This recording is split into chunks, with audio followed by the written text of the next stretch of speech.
Well, good morning or good afternoon, everybody. We're excited to get started. My name is Mike Wright. I'm the Vice President of Sales and Marketing here at Acumen Learning, and I'm excited to introduce my good friend and colleague, Brent Barclay.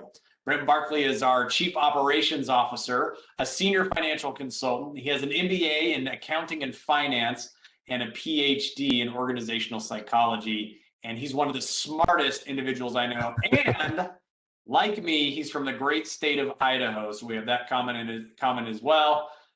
Brent, we're excited to learn from you today. Well, thank you, Mike, and thank you everybody else for joining us again. Looking forward to spending some time with you today as we get a chance to discuss business and financial acumen from the perspective of a sales team. Quickly do a quick definition as we think about what is business acumen. Our company, Acumen Learning, we've been in business for 19 years, and we focus purely on the topic of a business and financial acumen. This is a topic that we teach many of the Fortune 500 and have a great chance to work with 30 of the Fortune 50. We work with a number of finance and accounting groups, operations groups, as well as sales organizations. As we get going today, I want to make sure we get a good definition. So as we talk about business and financial acumen, let me give you a quick definition for that. For us, having worked with many great companies, as we define business or financial acumen, we're talking about what you see on the screen. It's an understanding how your company makes money and making good decisions around the money-making process. Now, what we find working with many great organizations is that CEOs, the best CEOs, have business acumen. They understand their organization. They understand the strategies they're focused on. They also understand their competition, their suppliers, their customers. And every day they're trying to make better and better decisions to align their strategy with what their customers want to have happen. Well, what you find in these large organizations, it can't just be business acumen for your senior leadership. What we find is not only the best CEOs have business or financial acumen, we've also learned working with many of these great companies that the best leaders have. What I love about these leaders, at some point in time, they started in a specific functional role, but eventually they made the decision, I want to know more than just what's going on in my role. Often is in a functional role, I get very focused on my functional experience. What business and financial acumen and what these leaders did is eventually they begin to look beyond their functional role. They begin to see how does the organization work and help make better and better decisions. So we find the best leaders understand business acumen as well. And in addition to that, it's not just the leaders, it's not just the CEOs. We find that the best employees have business and financial acumen. Well, how does this apply for sales organizations and sales individuals? What we find is working with many sales organizations is that the best salespeople also have business acumen. Now, not only do they understand how their organization makes money, and they're day in and day out trying to make decisions to help make more money for the organization, but they go beyond that. They're looking at their customers. They understand how their customers make money, and they help them make good decisions around the money-making process. They're very focused on what are they trying to drive towards and how can a partnership with our organization really drive their key metrics as measures as they go to move forward. So folks, as we start this program, as we look at business and financial acumen, that's the definition we're looking for. What we find is there's great sales methodology, great processes and systems out there.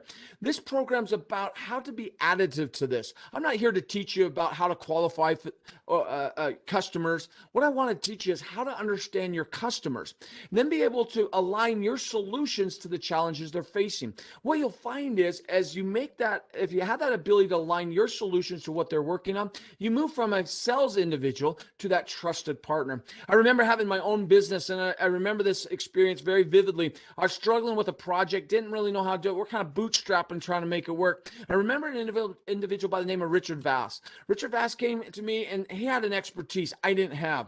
And the more we talked, the more he understood what I was trying to do. He came back and gave me a great solution. It totally changed the way I viewed his relationship. Not only did he understand me, but he understood what I was doing. He provided a product or service that I absolutely needed. I can't even remember the name of the company, but I remember Richard Vass and the interaction that we had with him and the benefits he gave us. That's what business and financial acumen can do with your customers. So as we get going today, why is business and financial acumen matter to you and your customers? I got a quick video. It's a telecommunication video, Colbert Report. It's an old one, but it kind of talks about all the challenges that companies face and how understanding those challenges and help come with solutions to those challenges can really differentiate you in your sales process. I'm going to go and put that video on. Now, depending upon the speed or the buffering on your side, it may go a little faster or a little slower, but I'll kind of watch and test as to where we're at, and we'll kind of move forward on that. So here goes the video. I'm going to mute myself. On your marks, set, go. My apologies. It sounds like maybe at least one of you weren't able to hear that. I hope everybody else was. It looked like a number of you said it was coming through, so my apologies. But it's an example of an industry that was broken up and brought together, the changes that happened. And business acumen, the more employees understand their organization, the more from a sales perspective, you understand your customers, what they're trying to do. In the end, it helps you to adapt, to be able to show how your products or service can really help your customers beyond just that transactional relationship. Well, interesting enough, as you think about business or financial acumen, Forrester did a study, and they looked at how much business acumen do those that are selling, salespeople, have on their customers. And then they asked the customers, the buyers that are buying from, how they would grade the business acumen of those that are selling into them. Well, here's my question in the chat box. Let's go ahead and get that open. Make sure it's open on your screen here. My question is this. What letter grade do you think the sellers gave themselves? So Forrester asking the question to sellers, they're understanding their customer's business. A, B, C, or D. What grade do you think they gave themselves? Put in the chat box. Steve says absolutely an A. We got a lot of A's. Okay, Weston's giving kind of that C, a number of C's. So it looks like a lot of A's is what they have. Well, let's ask the next question. What letter grade do you think the buyers gave sellers on understanding their business? Okay, we're about that average, about C, et cetera. As you think about, D, Ron's getting a little, Corey's saying no, about a C. So kind of that average. So obviously, and this was actually a psychology principle, we tend to judge ourselves a little higher than maybe how others might judge us. But in the end, sellers gave themselves an A minus. Buyers gave them an F. They're pretty critical. Basically, what they felt like is that those that were selling into, their true understanding of my business wasn't working. Now, I happen to own my own company years ago, and I remember this experience. I was dealing with a real challenge in my organization, trying to figure it out, kind of bootstrapping it as you do with small businesses. And then all of a sudden, I met an individual who who actually understood what I was trying to accomplish, had been through the process before. The moment I truly clicked, when I understood that this individual, Richard Voss, understood me, he no longer was a salesperson. He was no longer a third-party partner. He truly was part of my team. And that's what business acumen can help you do. Become that trusted partner. The more you understand about your business, you understand sales process, you understand overcoming the objectives, features, advantages, benefit. What I'm going to suggest to you, just taking a little bit of time each quarter with your customers and see what they're talking about, what they're focused on, and then how can a partnership with your company drive to it? That's the key goal. So what I want to do today, I want to give you a simple framework. We call it the 5-driver business framework. And I want to give you 5 lessons around this framework. Now, we do a full program where we take sales leader through the ability to analyze and truly create a plan that they go and work with their customers around. I'm going to give you the framework that we use. Now, this simple framework is 5 fundamental drivers every company focuses on. Whether you're a multi-billion-dollar, $276 billion Apple, or a small mom and pop shop, these are the fundamental drivers everyone focuses on. So when we use this in our programs with sales organizations, it's just a simple framework to assess where they focus in their time and attention, to get clear around their strategy, then be able to articulate how your products or services can drive towards that.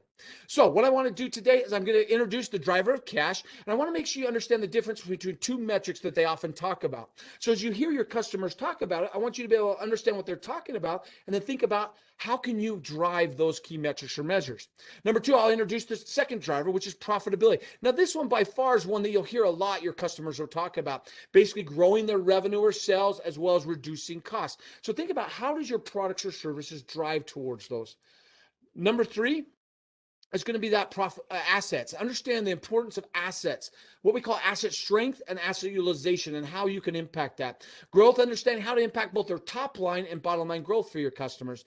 And finally, people, the 5th driver. Understand the importance of anticipating customers' needs. So that is where we want to do, and that's where we want to go. So let's jump into that cash driver as we kick this off. Cash is one that they talk about. So let's talk about just quickly the importance of cash. Here's a quote. Cash is, fill in the blank for me. Cash is, I got king, queen, there you go. As my friend, I love that. Lifeblood, I've heard, etc. Here's another quote. Cash is a company's oxygen supply. Here's another quote from Al Shugart, former Seagate. Now, I'm not trying to, this is not pointed at any of you, but cash is more important than somebody's mother. As you think about cash in business, this is one that's absolutely vitally important. The interesting thing about it is you don't often hear companies talk a lot about it until times become tough. I'll give you a quick example from last year. Some of you may have joined us with listening to our How to Listen to an Earnings Call webinar, where we talked about Boeing. Boeing is a company that last year got crushed. They dealt with a tremendous amount of their customers pulling back on their capital spend. They had over 450 of their 737 MAX sitting. They couldn't deliver them. Now, part of that is they had an issue with that just before COVID hit. So you have that issue, and then on top of that, COVID hit, all of a sudden they were struggling. If you listen to what their communication, they talked a lot about cash. In fact, they borrowed $35 billion to keep their company in business. Versus a company like Amazon, who crushed it last year. Talk about being at the right place at the right time with the right products or services. As everything closed down, even those that weren't buying things online before, many of us had been, even those that hadn't started to buy things online, they had their best record year, record quarters, quarter after quarter last year.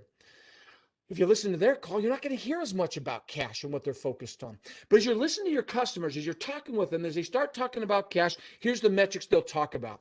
The most common metric they'll talk about is the overarching term is called cash position. If you want the accounting metric, it's called cash and cash equivalent. You might jot that down if you're interested. When you think of this metrics, as they talk about cash position, cash and cash equivalent, another term you might hear is called liquidity. Liquidity. If you hear them talk about liquidity, think cash. When you think of this type of metric that they're talking about, I want you to think of a savings account. Now, we all have savings account. What's the purpose of your personal savings account? Why do you have that? Put it in the chat box. We all have one. What's the purpose of a savings account? Gerald says kind of security and it's emergency fund. Yes, absolutely. So part of the reason the company has their cash position or cash and cash equivalent is they have it for rainy day, unexpected expenses, etc. It's an emergency fund. Why else do we have that?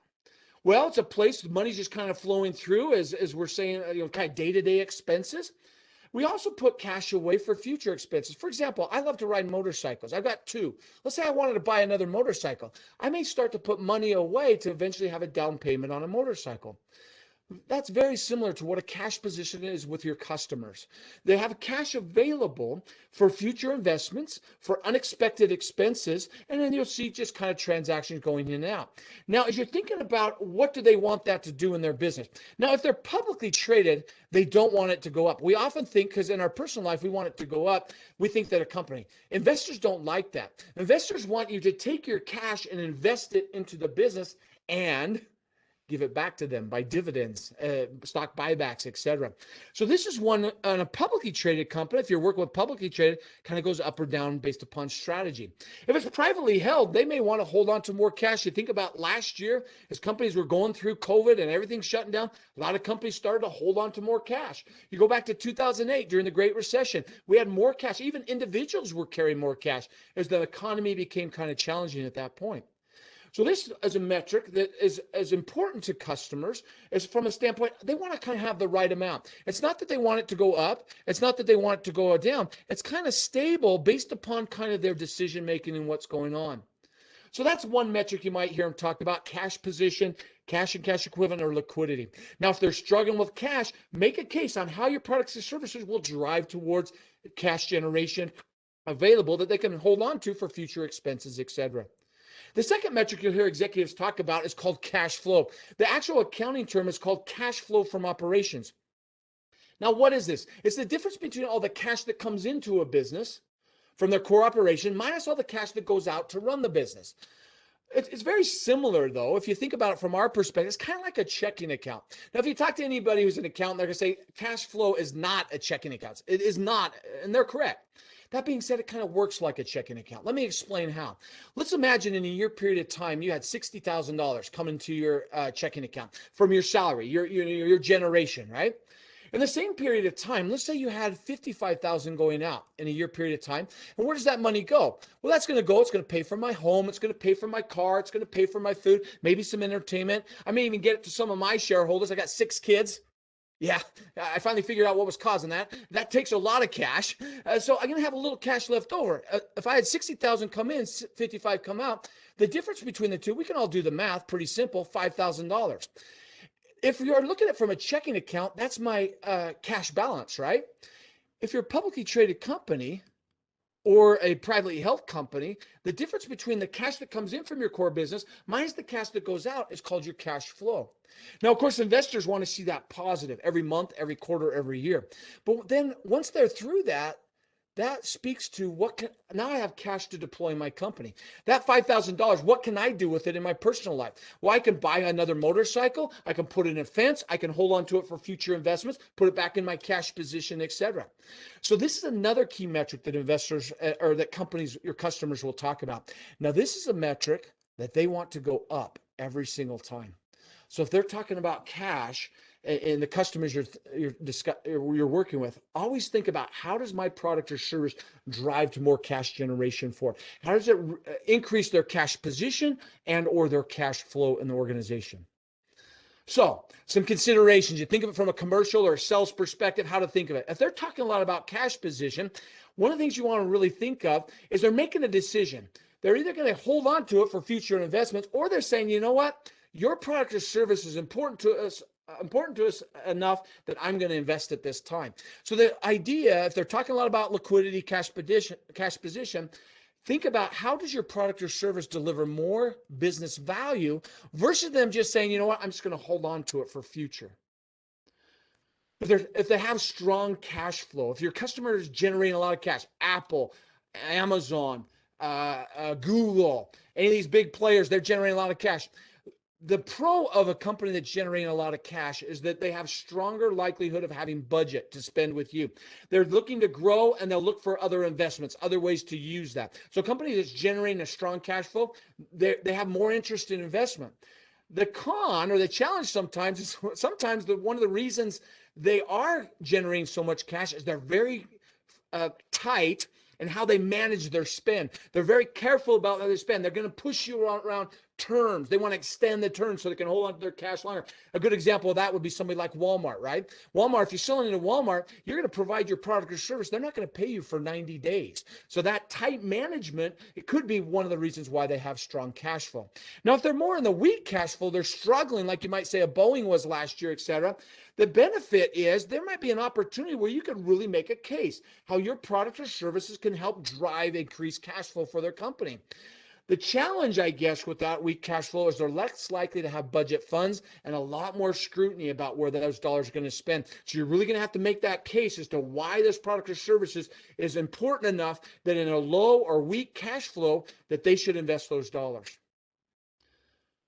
So fundamentally, as you look at this, the question I want you to take away from all the 5 drivers is this.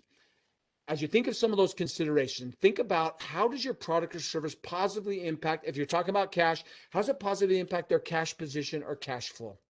That's how you want to think of it from a sales perspective. So that's cash. Let's jump to profit. This is the one that you get a lot of discussion around. You'll hear your customers talk about their key profitability metrics. They'll talk about EBIT or Ebitda, operating income, gross profit, all these key metrics and measures. Now, I love this example as we speak to the importance of profit to a business. This comes from Richard Branson. He's known, obviously, as an amazing entrepreneur, kind of an adrenaline junkie entrepreneur. And at one point, he was asked this question: what talent came late to you in life that you wish you'd possessed earlier? And his answer is kind of interesting. Of course, his adrenaline focused kind of approach, surfing and kite surfing was one. But interesting enough, the next 2 had to do with business. The difference between gross and net. Well, of course, that's vitally important. And as you think about from a sales perspective, understanding what your customer's key profitability metric and then how you can drive towards it is absolutely valuable. So let me give you some basic understanding. The lesson here is let's just walk through some of those key metrics you might hear your customers talk about. What I'm using here is the S&P 500 averages, okay? I make it real simple, not too complicated. I'm going to say for every $100, what on average do you see S&P 500 go out the door in expenses, and how do they generate their profitability? Of course, the top line of any business can be either revenue or sales. That's a common phrase they'll use. For every $100 in the S&P 500 on average, about $57 goes out in what they call cost of goods sold. That's the direct cost of providing their product or services. So if I'm, for example, selling bottled water, I got a bottle of water here. The direct cost of that's going to be the bottle, the water, the cap, and the label. And then any manufacturing to produce this bottle of water, you take that out, that's their direct cost. Now, if your product or service drives towards that direct cost, gross profit will be a conversation your customers will talk about. How can you create greater profitability with the products that you're serving there? So that next line, you take the direct cost of goods sold. Sometimes if you're working with a service company, they might call it cost of services. They can call it cost of operations, cost of products, whatever they might call. Any cost of, that's going to be direct cost. So gross profit on the S&P 500 for every $100, they generate about $43.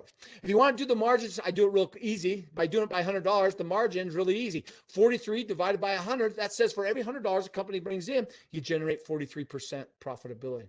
That's the average for the S&P 500. Now, some of your customers may have higher margins. Some may have lower margin. That's the average. Well, of course, we got that bottle of water all ready to sell. What do we have to do before we actually start generating cash? Are we done just because I've created it? No, we got to sell it. We got to distribute it. We got all these other expenses. That's what this is. Sometimes they'll refer to this as S, G, and A. A common phrase. Another term for that is overhead. On average for the S&P 500, about $24 for every $100. That sometimes companies will have other operating expenses. There's not an average there for S&P 500. But then their depreciation amortization gets them down to the next key profit metric, which is called operating income.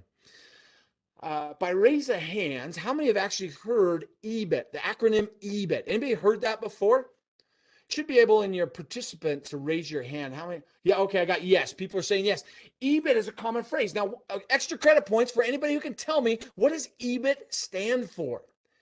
Extra credit points in the chat box. Who's our rock star here? EBIT, what does that stand for? I'll give you the hint. The first is earnings. It's an acronym that speaks to their profitability. Anybody want to take a stab at that? Look at that. Earnings before interest and tax. Look at that. Awesome. Earnings before interest and tax. Another one you might hear executives talk about is EBIT. Some of you probably know what I'm going here. Ebitda. Now, this is not what they call a GAAP financial, so you normally won't see it in an income statement. But I can get to that. If I hear my executives, my customers talking about their Ebitda, all I'm going to do is take my EBIT, which is operating income, add back my depreciation. And in this case, for the S&P 500, we're looking at $19 for every $100 or 19%. Now, this is when you want to know, but here's the factor you want. Once they talk about EBIT or Ebitda, and you hear that a lot, that's going to be their key profitability metric. Now, why do they use EBIT or Ebitda versus maybe a net income or a gross profit? Now, if it's a product-focused company, they'll talk gross profit, but most companies are going to talk about operating income, EBIT, or Ebitda. Why is this important? How should you think of it from a sales perspective? EBIT represents controllable profit. This is what they communicate to the markets. They say, let's look at the profitability that our core operation focuses on. Whatever that number is, that's what they want to give. Because there's stuff like interest, for example, the debt obligations of a company. The core business isn't focused on the debt obligation. We think about taxes. A couple of years ago, the federal government changed the tax bracket, went from a 35% down to a 21%. The new government's now looking to possibly raise that to help fund some of the projects that are coming forward. That has nothing to do with the core operations of any business. Those are just governmental decisions. So a company that uses EBIT, they're saying our core profitability that we can impact is that all that earnings before I take out interest and tax. If a company's using Ebitda, they're just saying we got a lot of assets deployed that we invested in years ago and we're going to invest and they'll last for years to come. Our key profitability is what's happening from an Ebitda perspective. Of course, if operating income is earnings before interest and tax, to get to my net income, I've got to take out my interest and tax, gets me to a net profit. Also could be called, by the way, net earnings or net profit. That gives you a $10. For every $100 come in, on average, you're generating about $10 of profitability. So those are the key metrics. Gross profit. If a company's looking at gross profit, think of it. They want to know how profitable their product or service will be, If they're looking at operating profit, it's just their full operations. How profitable are they able to generate? And or Ebitda, the same thing. The net profit is just what everybody will look at. But again, don't get fooled by a net profit. There's a lot of things that impact that net profit that the company has no control over. So let me ask you a question. If, as a salesperson, obviously these profitability metrics are important. If we want to increase their profitability, what levers do you have to impact that? There's two fundamental levers. Every company, if I want to get a better margin, generate more profitability, what levers do I have? Put them in my chat box. I'm going to give you a hint. I can increase something or I can reduce something. So yeah, we got that SG&A. If I reduce my SG&A cost, that absolutely. So if your products or services can drive to reduce costs, that's going to have a positive impact on their profitability. And then we have anything we can do to increase our sales, absolutely, or revenue. Anything you can do to do that, increase revenue or sales or reduce costs, that has a positive impact on profitability. Well, what you find is some companies get higher margins and some companies get lower margin. What causes that? The key factor you'll look at is you're looking at your customer, high margin companies that have something that is unique, something that differentiates themselves in the market. Low margin companies, they're not unique. They're selling commoditized products or services. So if I'm very unique, I'm focused on how do I continue to maintain my uniqueness. If it's a pharmaceutical company, I'm all about driving to new products, new services that I get patents on. If I'm a technology company, maintaining my market control, etc. If I'm a low margin company, it's about efficiency and effectiveness. So as you're selling into those businesses, understanding what type of margins they have helps you to think about how to make your business case, how your products or services can drive what they're focused on. So here's what I want to do, a little activity. I've got some companies here. I got very well-known companies, 8 of them. I want to kind of do a quick ranking activity based upon those two levers, increasing their pricing to get a better price versus their cost. Which company do you think has the highest margin down to which company has the lowest margin? So jump on your chat boxes, flood the chat box. Everybody join us on this. Give me first. Who do you think has the highest margin of these companies? Of course, we've got Apple, Amazon, Volkswagen, Exxon, Pfizer, Walmart, MasterCard, or Facebook. Who do you think has the highest margin? Now, the way you think about it, go back to those levers I was talking about. So if they can charge a premium price in relationship to what it costs their product or service, they're going to get a high margin. If whatever they charge in relationship to what it costs them to provide their product or service is low, they're going to have a low margin. So it looks like, what do we got here? Let me open up my chat box, get a better view here. I got Apple's getting some play there. Pfizer, we're getting some. MasterCard, we're seeing there. Okay, it looks like Apple and maybe MasterCard is at that top margin. Well, you don't have to wait. Here we go, MasterCard. MasterCard has the highest margin. Why? Think about that for a moment. What is it they do? They connect buyer and sellers through an infrastructure. They've built it. The incremental cost of adding somebody else to it, relatively low. They don't even fund it. If you get a MasterCard, it's not going to be funded by MasterCard. It's going to be funded by Wells Fargo. Or it's going to be funded by some bank. Visa is very similar. So in the end, all they're doing is connecting consumers and customers together, and they get 3% on everything that happens. Their costs are relatively low. They generate a 49%. A 42% net profit margin. Apple was one of the top 3, although that jumped down here. Facebook was number 2, and those that said Pfizer, there you go. Now, of course, let's look at the low margin. Let me give you in the chat box, who do you think is the low margin? It looks like earlier I saw somebody say Walmart. Somebody said, anybody else? Walmart. It looks like a few of you have said Walmart. So Walmart, a lot of Volkswagen. Pete's giving Volkswagen might be low. Obviously, it's going to be on the lower side based upon what's left over here. Let's see what we got here. As we jump into it, Walmart, lowest margin. Why? Think about what they sell. How differentiated is their products or services? I mean, the laundry detergent. We all buy laundry detergent, right? You go in and you buy Tide. Does Walmart have the best Tide in the world? No, you got to go to Walmart to get your Tide.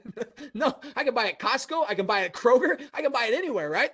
So they're selling commoditized products. So low margin companies, here you go. Now this one sometimes surprises people. By the way, there's a little asterisk. Their actually net margin gap was 12.2%, 12.4% loss. They had a big write down of their assets. You net that out, it's about 7%. But think about what they're selling. It feels like a lot. You know, we're paying $3 to $4 a gallon. It costs them a lot to get it. In the end, their margins are relatively low. And why is that? Well, as you go to buy your gasoline, why do you buy it where you buy it? It's typically price or convenience. I have never gone to Chevron and said, look, I'm going to Chevron to get my valves clean. Well, I don't think that way. It's all about price and volume. We don't differentiate. So the less differentiation, the lower your margin is going to be. The more differentiation, the more uniqueness, the higher your margin. Why is this important to you as a salesperson? As you go to sell into these customers, knowing what they are helps you determine the strategy they have. If they're a high margin company, they want to do everything they can to create that, continue to maintain that uniqueness. If they're a low margin company, it's all about efficiency and effectiveness of what they do. In the end, those are the two levers you have to impact their profitability. By the way, these also impact cash. So here's a question to you. As you're selling in, which is going to have the greater impact? If your products or service are able to help them sell more of their products or decrease costs, the two levers, and you're going to be able to impact both, which do you think has the greatest impact on their profitability? Your products helping them to sell more products, actually sell more of their products or services, or reducing costs? Which do you think is going to have the biggest impact on their bottom line? What would your guess? Again, those are the two levers you're selling into. How does my product or service drive their revenue or sales? How does it reduce their cost? That's what you should be. But which do you think has the greatest impact on the bottom line? Increasing their sales or reducing their costs? What would you guess? Okay, a couple of you are saying decrease cost, reduce cost. Going once, going twice. Anybody else? Both? Brooklyn's kind of saying maybe both. Well, let's look at it. Here you go. Now, of course, the factor here is they're going to sell more. If they're selling more, if your product or service sells more, let's say it sells an extra $100. Of course, we'd love $100 million, right? You maybe have larger contracts than $100. Just make it easy. I did $100. Using the basic numbers, and this is just the basic S&P, about $57 will go out in direct cost. Now, here's what's interesting. Because you're selling more, that direct cost is going to increase. So your gross profit is going to go to $43,000. Assuming at $100, I don't have to hire a bunch of overhead costs and not depreciation, additional costs. Your operating income, it should flow through there. Take out your taxes, about $34 for every $100. Now, you may want to debate, and depend upon the customer you're working with. If you're like a software company, that number is going to be much low. Let's say it's $10. Well, then what's going to happen here? This is going to be $90. You take out your tax obligation, it'll be somewhere in the low 80s, high 70s is what your bottom line will be. But the fact is if you're helping them sell more, there's going to be a direct cost. Now, if you can increase their pricing by your product or service helps them create even more uniqueness where they're allowed to increase their pricing, then you wouldn't have that cost of good impact. Well, if I can reduce costs, help them reduce costs, I just put it up here because that was the number we're looking, but that cost could be down here, selling general administrative as well.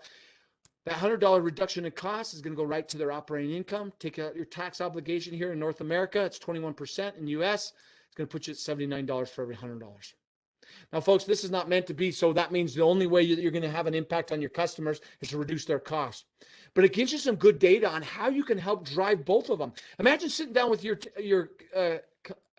customer and describing how your product service can reduce X amount of dollars. And if you then flow that through their company and have this impact to their bottom line, how all of a sudden that changes, that they understand, you understand what they're trying to accomplish. Well, those are the considerations I'd suggest you think about. So find out what your customer key profitability. Remember the difference between gross, operating, and net. And then think about how does your product or service drive towards that. That 100 up, 100 down, that idea of are they high margin or low margin? If they're high margin, how my argument helps to drive towards uniqueness. If they're low margin, how it impacts efficiency, lowering cost, etc.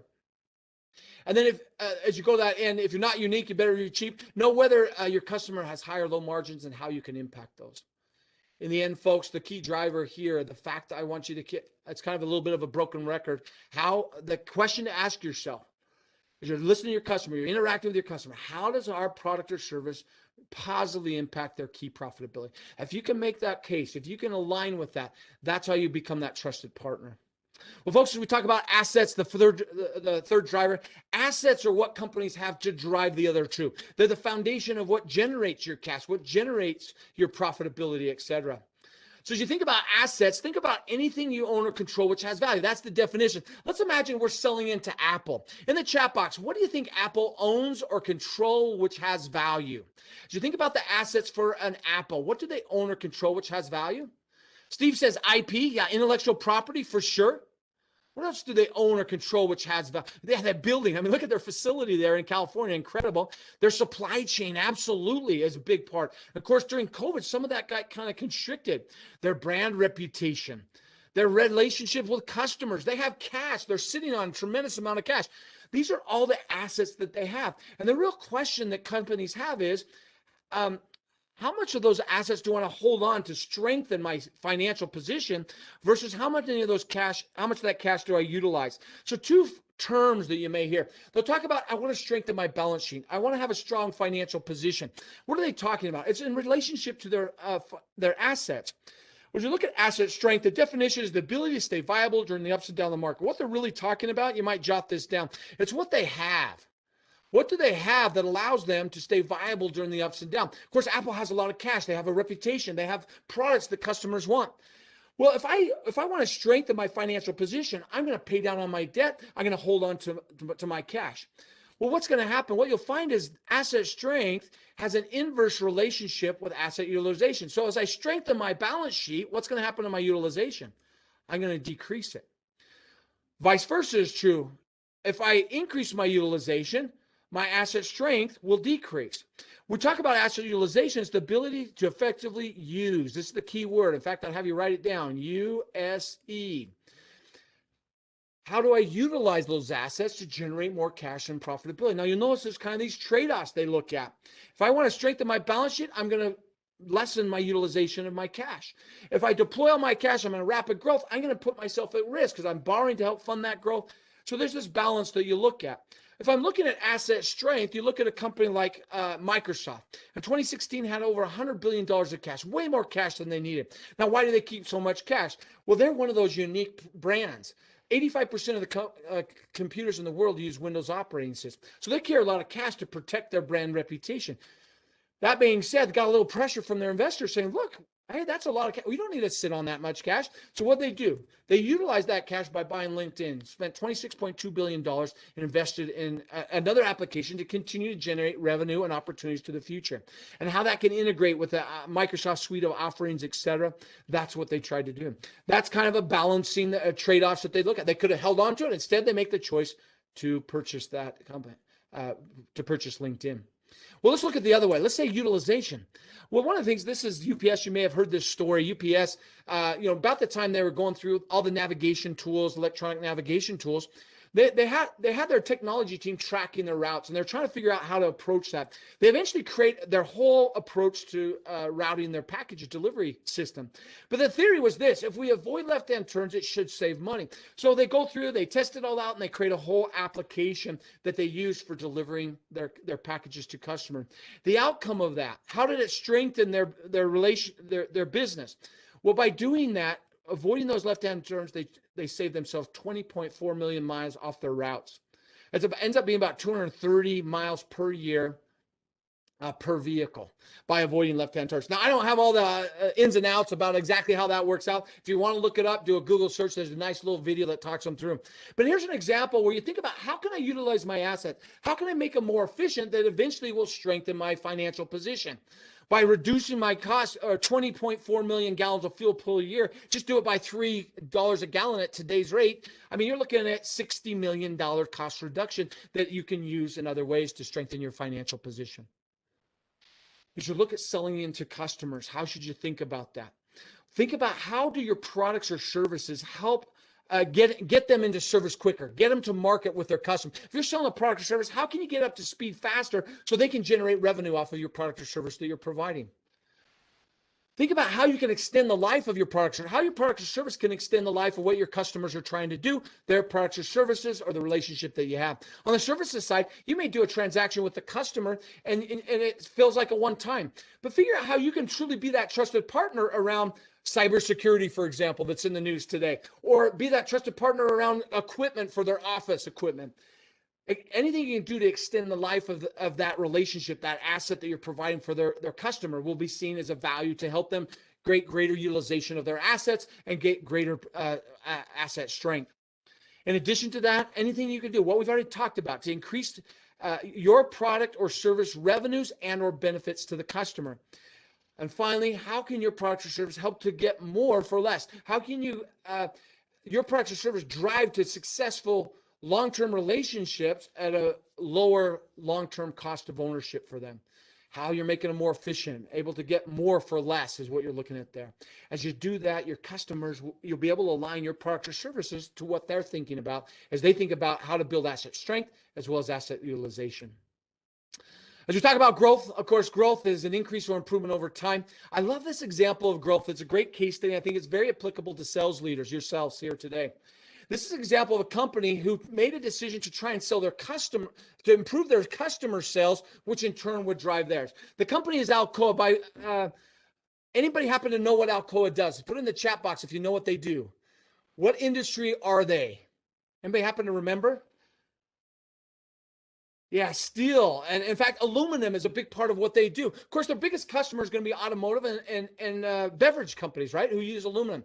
Well, in 1999, they wanted to grow their business, but they thought about how can I grow my customer business, which in turn would grow our business. In the spring of 1999, Alcoa put a refrigerator in the middle of the hotel conference room. They had their engineers, they had their marketers trying to figure out something. Anybody happen to know what they're figuring out? Anybody ever heard this story? Why were they had a refrigerator in the middle of the room? Has something to do with selling more aluminum?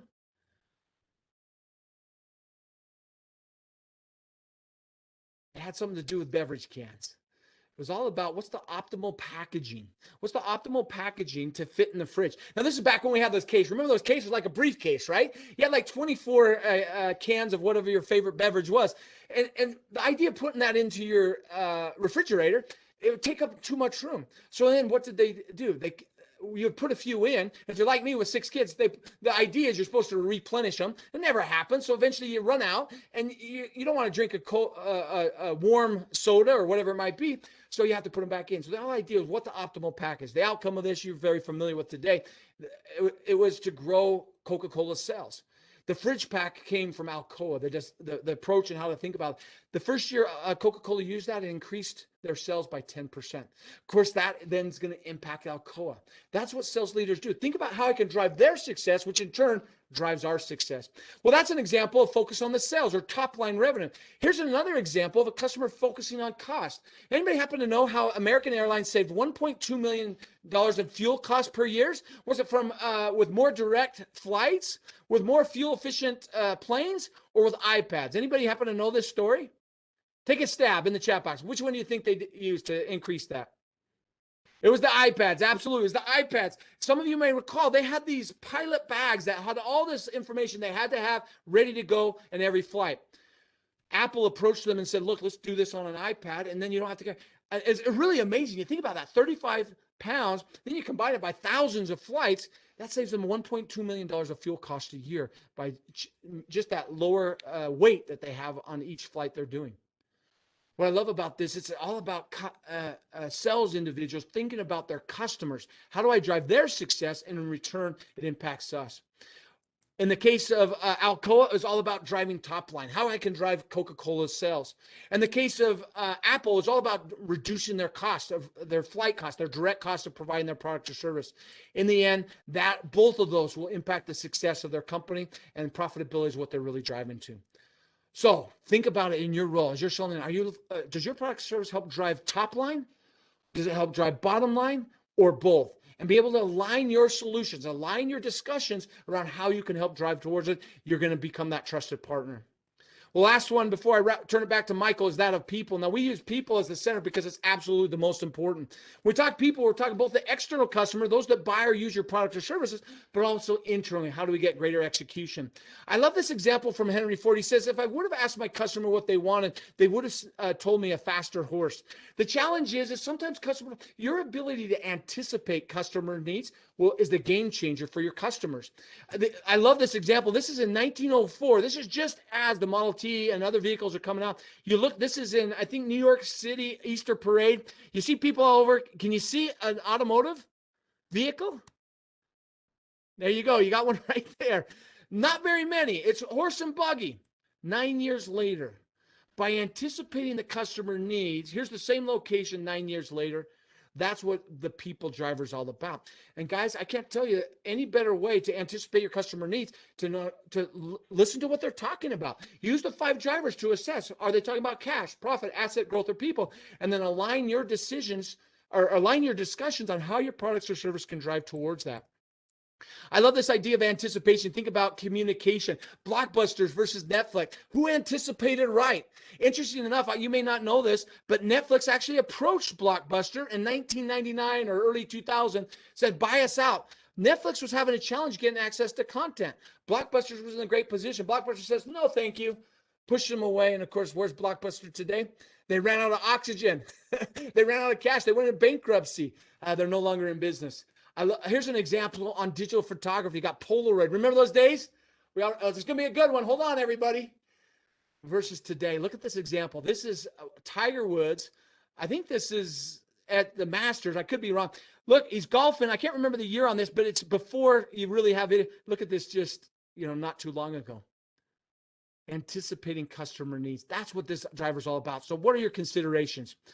Things you might do. Think about who your most vital customer or more important customer is right now and ask 3 questions. What does the customer most want? I love the second part of this, or need. Remember that anticipation. They may not know what you can do to really help them. How would your customer rate you on your current performance? And what 2 things can you do to increase that rating? That's how you can impact the people driver. Well, folks, as we come to this, we now understand the difference between cash position and cash flow. Always be thinking, how's my product or service drive towards that, if that's what your customer is talking about. We understand the basic profits measures and how you can impact them, increasing revenue, reducing cost. We understand the importance of asset strength and asset utilization. We understand your impact on top and bottom line. And finally, understand the importance of anticipation. If I was going to summarize this into one slide, here's what I'd say. As you think about how Business Acumen can truly help you become that trusted partner, the more you understand about your customers, what their strategies, what they're working towards, and then be able to articulate how a partnership with your company will drive towards those key metrics: cash, profit, asset growth, or people. At that point, you're no longer getting that F grade. You now earned your A. They see you as a trusted partner who truly understands their business and continues to build their business acumen as they move forward. That being said, it's truly been a pleasure to spend some time with you. I want to turn it to Michael P. Wright, the extraordinaire, my great colleague, as he wraps this up for us. Thank you much, Mike.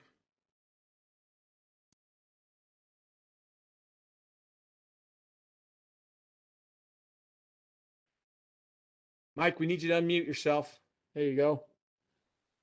Brent, so Brent and I have worked together for years. He calls me Michael P. Wright. P is not my middle name. I don't know where that even comes from. Brent, that was fabulous. Thank you so very much. I am not a financial consultant, so I don't travel the world, physically or virtually. But I love working at Acumen Learning because facilitators come back and they tell us kind of aha moments that participants have. And as you've taught this course to sales leaders for a few years now, what are some of the aha moments that you see, Brent, when you're working with salespeople in particular and building their business acumen? And one of the things I find is that I've had sales leaders tell me that I talk to my customer and they say, how do you know so much about our business? So often internally, they get very focused on their functional role. But the more you understand about what they're trying to accomplish, when you walk in and say, I was listening to your executive talk about your cost reduction plan at your company. How is that impacting what you're trying to do? And they're like, what cost reduction? The feeling is that you truly know them, you understand them. And that's by far the number one thing. They feel like, hey, I'm no longer just a third party. I feel like I'm really that trusted partner. And that's the differentiator that many of them say to me who've participated in the program. Awesome. I want to share 2 quick stories. And then if you can stay on, if we have some time for some Q&A afterwards, that'd be, plus you're in these stories, Brent. Oh, okay. All right. During the pandemic, we had 2 clients come to us. The first client comes to us and says, in fact, we have a new printer here at the office and I cannot figure out how to work it because I've been at home for a long time. But the modern miracle of cloud storage, I have their actual RFP right here. I want to read from it real quickly. It says, we're looking for a long-term training partner to train our enterprise and consumer sales teams how to locate and interpret publicly available financial information on their customers. Use this information to understand their customers' plans and directly align our products and solutions to the customer's strategies, goals, and objectives. At about that same time, we had another customer, one of the largest customers in the world, come to us, and they had absolutely dominated kind of business to consumer. So they had a really strong consumer sales engine, and they had a very outlandish CEO who just went straight at the competition just to own the consumer market. And they did it. They had a really strong strategy. And we've been teaching them and partnered with them for a few years. And they came to us and said, hey, we've got a new strategy. And of course, we said, we know about it because we're that type of company where we, customize our training for you. And they said, we want to absolutely own the business market. So we want to be able to grow our business market and own that market in the same way that we're owning and competing in the consumer market. And so we need something for our sales reps. We need something for our sales professionals to be able to go in and speak the language of business. And as these two things kind of collided, these two things happened. They also said, of course, during 2020, they said, and we want it delivered virtually. And we sent my good friend Brent on the case to go and research and figure out how do we really develop a tool that sales representatives can use in their career to really analyze their customers. And so I'm going to share my screen real quick and pull up that tool. Flip over here real quickly. And so Brent, you were the man behind this customer analysis tool. And I'll just read the headline right there, a step-by-step guide to help you analyze a customer's current strategy and performance, align your solutions to fit within their business landscape, and identify actionable steps to move the partnership forward. And so in our Building Business Acumen for Sales Professionals, we walk them through, similar to how Brent did, through those 5 business drivers, but we go into a lot more detail. And we actually look at those 5 business drivers in the context of a customer, your actual customer. So we'll take 4 or 5 of your different customers and we'll run an analysis on those 5 business drivers. And then we provide everybody who attends this customer analysis tool, which allows them to kind of run this analysis, quarter after quarter after quarter on their customers. And one interesting thing that really correlates that very first story, I want to tie that back because what they did is they did an analysis of all their sales representatives. They surveyed them all and they're trying to look for a top representative. And one of the top representatives was his account was Target.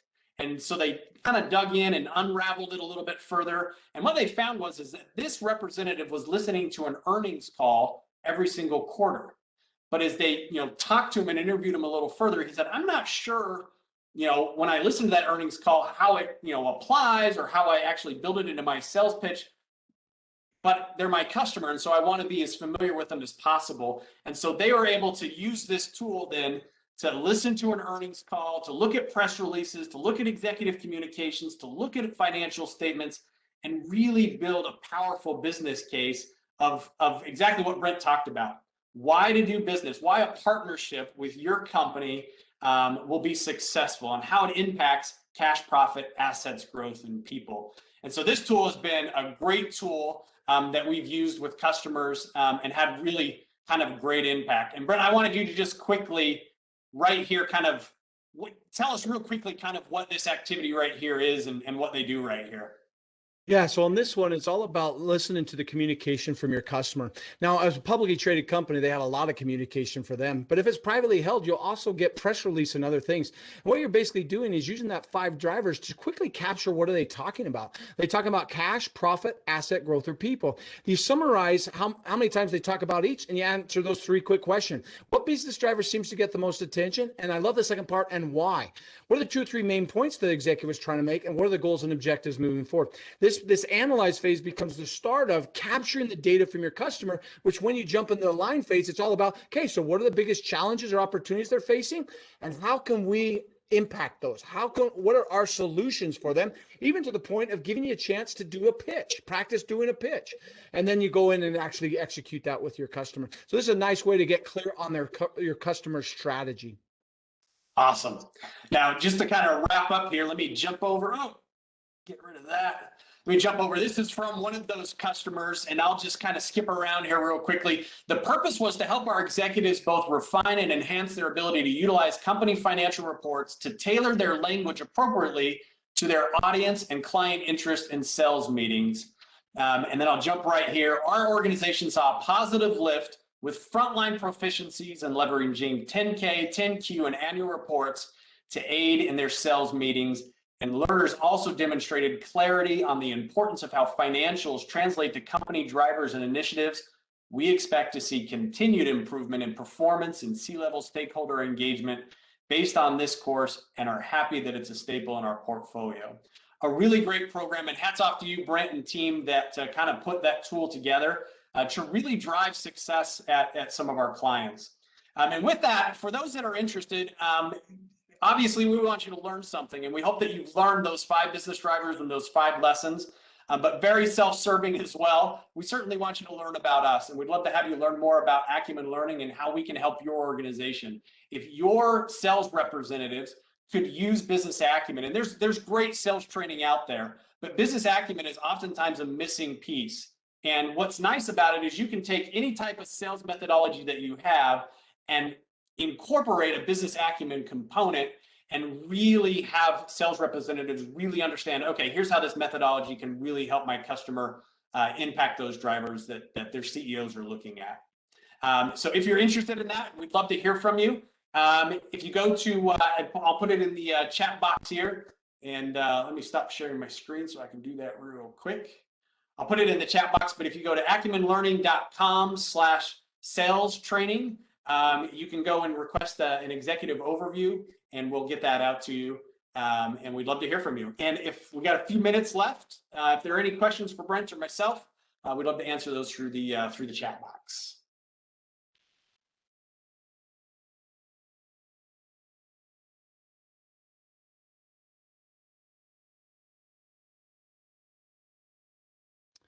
Great question from Weston around what's the difference between business acumen for sales and your standard business acumen class. For some of you who may know us from our Building Business Acumen program we do for many functions and organizations, for many years we've been asked to design a program specifically for customers. And that's really what this is. We designed the program focused purely on thinking about those you're selling into. The analysis, the practice is all about how to understand your customers and how to get to a potential solution you can pitch, how to become that trusted partner. So it's really our flagship program designed specifically for sales organizations. How do I build my business acumen in the context of those companies I'm selling into? Let us know if that answers your question there, Weston. We're right at the top of the hour. For those who got to jump, we really appreciate it. We'll stay on for just a few minutes if anybody else has any questions. Thank you so much for your attendance today, and thank you, Brent, again. It was excellent. Steve's asking, how does this fit in, or does it, with other sales training? I think it would be complementary to other sales training that's out there, as Mike described. The methodologies that are out there, we're not trying to dictate your methodology. What we're trying to say is, boy, the more you've got all the process, how you qualify, how do you provide a solution. What we're trying to do is give you additional data that helps you really become that trusted partner. Again, as I described earlier, once I understood that Richard Vass understood my business, all of a sudden it was no longer his. In fact, I can't even remember what his company name is. It was bought by another company, but I remember Richard because of his understanding of what I was trying to do. At that point, he was one of my employees, and I think it's a complementary, additive nature of what you can get. And it's something that I think salespeople are missing. We saw that study Forrester brought out. The buyers are saying that the salespeople understand, they're giving them an F as far as their understanding of their company. If that's the case, you're transacting with the customer. The more you understand about their customer, you really become that trusted partner. All you're doing is helping them be successful, and the outcome of that is they're making more money and you're making more money. Steve, let me know if that answers your question. In person or virtually was another question. We can do both, obviously with COVID. Prior to COVID, we've been doing virtual for years. About 25-30% of our business was virtual prior to COVID. Of course, last year, everything moved to COVID, and we continue to do a fair portion. The majority of our business is COVID. We do both, live in person, so we go part of sales conferences. We do that quite a bit. We can do it virtually as well. Great question, Ron.